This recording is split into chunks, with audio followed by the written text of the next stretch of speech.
What if I told you there's a country where a marriage can end with a cooking pot? Neighbors speak completely different languages, and spirits are said to still whisper through the jungle? This isn't mythology. This isn't a movie. This is Papua New Guinea, a place where over 800 tribes live side by side, each with its own language, customs, and ancient secrets. Where boys become men through crocodile scarification, where volcanoes breathe life and death into the land, and where the modern world barely scratches the surface. In this video, we're diving into 15 jaw-dropping facts about one of the wildest, most mysterious places on the planet. Get ready to step off the map into a world that still feels untouched by time. Number 15. The last untouched paradise.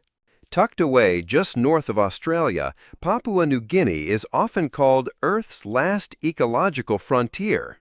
It's about the size of California, roughly 178,000 square miles, but its rugged terrain is nearly impenetrable. Over 85% of the land is covered in dense rainforests and mountainous landscapes. Amazingly, only 3% of the population lives in cities. The rest? Scattered across isolated villages, many of which are still unreachable by road. Despite making up less than 1% of the Earth's land area, Papua New Guinea is home to nearly 7% of all known animal species, many of which can't be found anywhere else. And here's the kicker. Many Papuans carry traces of Denisovan DNA, an extinct human species that vanished over 30,000 years ago.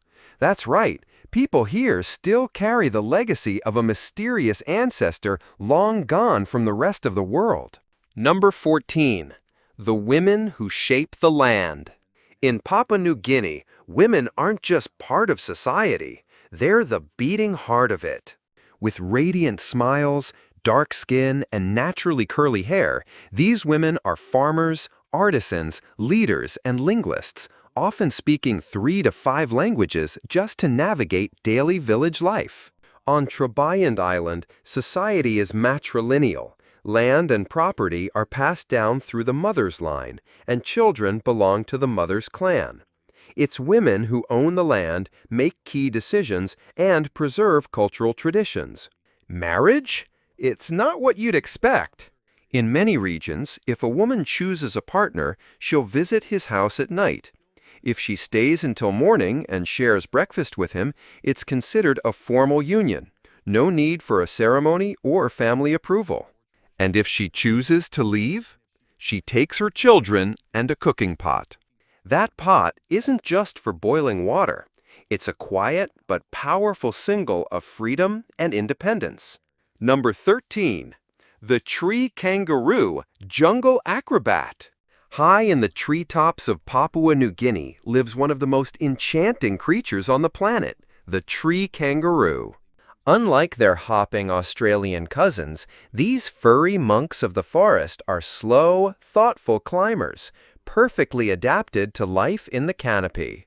With huge feet, hook-like claws, and a long balancing tail, they can leap from 60-foot-high branches without injury. But on the ground, they're hilariously awkward, often stumbling during short hops like someone jogging in oversized flip-flops. Covered in golden and reddish fur, with wide eyes and gentle movements, tree kangaroos seem like animals out of a storybook. They'll lick their paws, scratch their heads, and curl up like sleepy woodland spirits, rare, precious, and unforgettable. Number 12. The Asaro Mudmen, ghosts from the jungle. In the misty highlands of Papua New Guinea, deep in the jungles around the village of Galka, lives one of the most hauntingly beautiful traditions on Earth, the Asaro Mudmen. These mysterious tribesmen are known for their eerie, oversized mud masks, complete with twisted mouths and sharp horns, making them look like spirits risen from the earth. According to legend, centuries ago, Asaro warriors smeared themselves in white clay and crept out of the mud to escape enemies.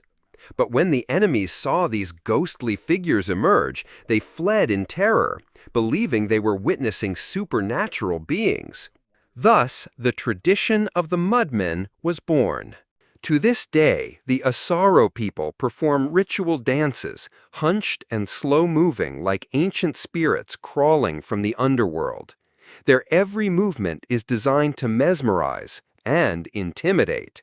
The person who crafts the most frightening and unique mask is celebrated by the tribe as a master artist. It's more than just performance, it's cultural heritage preserved through clay and fear. Visitors can witness the Asaro Mudmen at the famous Mount Hagen Cultural Show, or by visiting Galka Village, but never go alone. A local guide is essential, not just for safety, but for respect. They'll help you navigate tribal customs, avoid taboos, and ensure your presence is welcomed, not intrusive. Number 11. Pigs more valuable than gold. In Papua New Guinea, pigs are more than livestock. They're currency, status symbols, and beloved family members. Forget money or real estate. In many Papuan cultures, a person's wealth is measured by how many pigs they own. From bride prices and peace offerings to funerals and initiation rites, pigs are central to almost every major event. If a man wants to marry, he needs to offer pigs. If a dispute needs to be settled, present a pig. Even the unexpected death of a pig can trigger a mourning ceremony as elaborate as one held for a human. And the bond between people and pigs goes far deeper than economics. Many pigs are raised inside the home, sleep beside their owners, and are even given names like Big Mama or Bossy. During festivals, pigs are dressed in flower skirts and paraded like honored guests. Boys learn to care for pigs from an early age. It's a skill as essential as farming or fishing. In fact, a boy's ability to raise strong, healthy pigs is often seen as a sign he's ready for manhood. Number 10. A king in the jungle, the royal head of state. In a land where villagers wear feathered headdresses, hunt with spears, and paddle dugout canoes, the official head of state is King Charles III, residing nearly 9,000 miles away in Buckingham Palace. Yes, you heard that right. Though King Charles III has never set foot in Papua New Guinea, he is legally recognized as the king of this country, alongside his other realms and territories. His full title? His Majesty Charles III, King of Papua New Guinea and of his other realms and territories. Yet this royal connection isn't just symbolic. During the king's coronation, many tribes celebrated in true Melanesian fashion, painting their faces with red clay, dancing in traditional costumes, and singing in honor of the monarch they've never met. Still, in day-to-day life, the real authority lies not in London, but in the village. Here, the most respected figure is the village chief, often an elder with the most hunting scars, the deepest memory of past rains, and stories of how the moon shone during the great yam harvest decades ago. For the people of Papua New Guinea, the British monarchy is less about politics and more about fairy tale reverence, a symbol of mystery and tradition in a land that already feels mythical. Number 9. A world of words, the planet's most multilingual nation.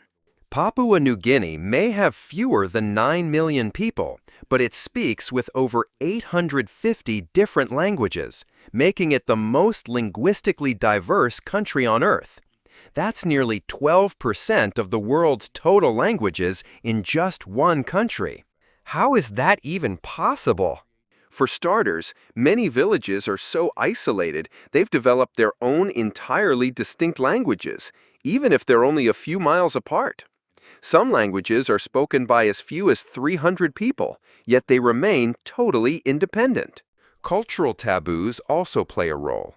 In many tribes, the names of the dead and any word that sounds like them must never be spoken again. So instead, villagers invent new words. Over generations, these vocabularies morph, splinter, and evolve. In Papua New Guinea, language isn't just a tool, it's a living, breathing ecosystem, always shifting, always growing. Number 8. Coffee without a sip. Papua's liquid gold.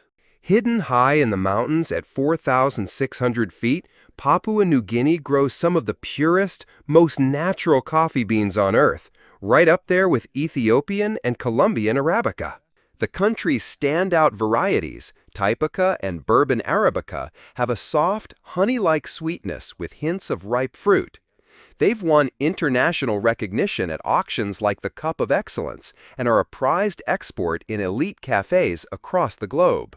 But here's the twist. Most locals have never even tasted it. Due to colonial legacies and changing habits, many coffee farmers sell their harvest to buy essentials like rice. In fact, entire families spend their lives growing premium beans, but have never sipped a single cup. Number 7. Kimi Bay Reef, Earth's last great coral paradise. Tucked along the remote coastline of Papua New Guinea lies a treasure few have ever heard of, Kimi Bay, one of the last untouched coral paradises on Earth. Though it's only the size of a small U.S. city, Kimi Bay contains more than 400 coral species, accounting for nearly 70% of all coral types in the world. It's like a living underwater museum, colorful, surreal, and alive with creatures found nowhere else. Here, the water is so crystal clear you can see up to 130 feet below the surface, the height of the Statue of Liberty. This unmatched visibility draws expert divers from all corners of the world. But it's not just the coral that stuns. Beneath the surface lie ghostly World War II shipwrecks, now enveloped in glowing coral and teeming with marine life. Diving here feels like entering a lost dimension, where history and nature collide in the silence of the deep. Number 6. Festival culture, where 800 tribes become one. What happens when over 800 tribes, each with their own language, customs, and costumes, decide to throw a celebration? Papua New Guinea becomes the world's wildest cultural stage. At the heart of it all is the Goroka Show, PNG's largest cultural festival. Every year in September, over 100 tribes descend from the highlands dressed in bird of paradise feathers, red clay face paint, seashell jewelry, and headdressers made from leaves and bone. It's not fashion. It's identity, history, and pride, worn like a badge of honor. The air pulses with the sound of tribal drums and ancient chants echoing across the valley as dancers move in sync with the rhythm of their ancestors. It's like a prehistoric opera set in Technicolor. Then comes the Mount Hagen Cultural Show, with its fierce warrior dances and battle reenactments. Each stomp of the foot speaks of bloodlines, victories, and legends passed down through firelight stories. Number 5. Life in Port Moresby, a city between two worlds. Welcome to Port Moresby, a capital unlike any other. Just 15 miles from remote jungle villages, Port Moresby blends skyscrapers with stilt houses, glass offices with ancestral firelight. You might expect paved sidewalks, busy crosswalks, and well-dressed professionals, but here, there aren't even sidewalks. People walk directly on the roads, barefoot, right beside minibuses known as PMVs, winding through mountains and markets.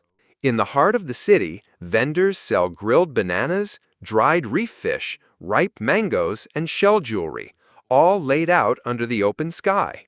A stranger might greet you with a warm smile and a smoky sweet banana on a stick.